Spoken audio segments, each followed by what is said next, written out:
Break બાદ હવે આગળ વાત કરીએ તો કેશોદમાં આરએસએસ વિશ્વ સંવાદ કેન્દ્ર દ્વારા પત્રકાર શ્રેષ્ઠી ગોષ્ઠી કાર્યક્રમ યોજાયો। રાષ્ટ્રીય સ્વયંસેવક સંઘ છેલ્લા 100 વર્ષથી સમાજ જાગરણનું કાર્ય કરી રહ્યું છે। આ સમાજ જાગરણના કાર્યમાં સમાજનો ચોથો સ્તંભ એવો પત્રકારિતા જો ભરે તો આ પરિવર્તન ખૂબ જ ઝડપી બને। આ માટે એક સંવાદ સ્વરૂપે પત્રકાર ગોષ્ઠીનું આયોજન વિશ્વ સંવાદ કેન્દ્ર કેશોદ તાલુકા દ્વારા કરવામાં આવેલ હતું।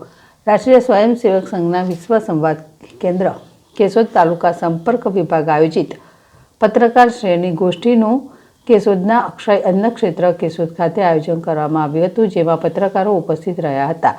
જેમાં રાષ્ટ્રીય સ્વયંસેવક સંઘ છેલ્લા 100 વર્ષથી સમાજ જાગરણનું કાર્ય કરી રહ્યો છે, જે અંતર્ગત પત્રકારો સાથે ગોષ્ઠી ચર્ચા વિમર્શ કરવામાં આવેલ અને લોકો સ્વયંની જવાબદારી, પોતાની ફરજ, લોકો જાગૃતતા સહિતની જાણકારી સાથે લોકોને માહિતગાર કરવા પત્રકારો સમક્ષ વાર્તાલાપ કરવામાં આવ્યો હતો।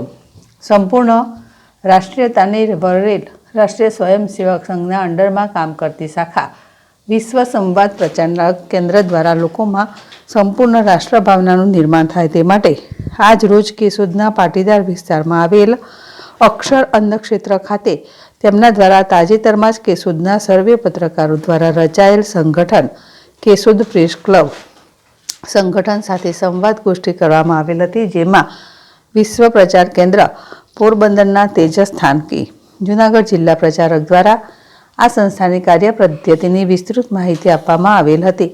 તેમણે ખાસ આગ્રહ કરેલો હતો કે આપણી સંસ્કૃતિમાં દીપ પ્રજ્વલિત કરીને જન્મદિવસ મનાવવામાં આવવો જોઈએ, નહીં કે મીણબત્તી ફૂંકી મારીને।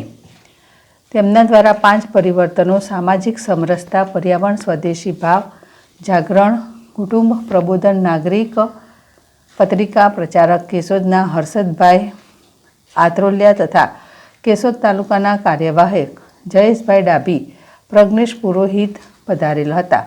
પત્રકારો સાથેની ગોષ્ઠીમાં કેશોદ પ્રેસ ક્લબ સંગઠનના ઉપપ્રમુખ મયુરભાઈ ગોયલ દ્વારા પત્રકાર ગોષ્ઠી કાર્યક્રમ રાખવાનો હેતુ બાબતે ચર્ચા કરવામાં આવેલ હતી। આ ઉપરાંત પત્રકાર સંઘના પ્રમુખ ગોવિંદભાઈ હડિયા અને ખજાનજી દિનેશભાઈ કાનાભાઈ દ્વારા પણ પ્રશ્નોત્તરી કરવામાં આવેલ હતી।